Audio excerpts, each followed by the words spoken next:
And now, a public service announcement from Sunny the Skunk. My name is Sunny.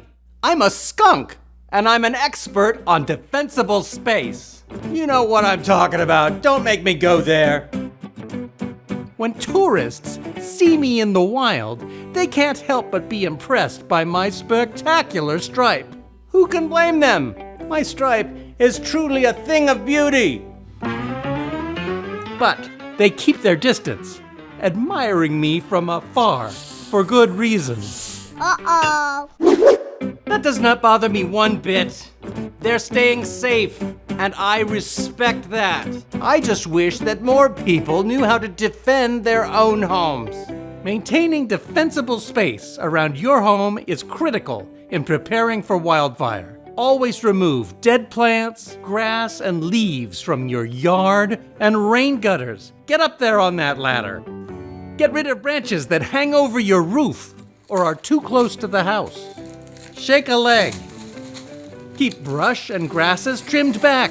What are people thinking?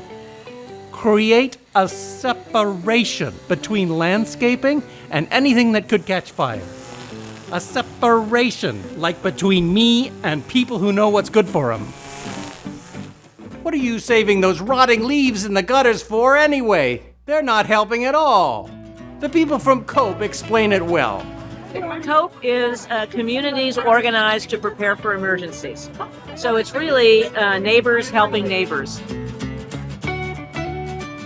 This is things planted too close to the house, lots of debris, leaves, all that. And on this side, they've created defensible space.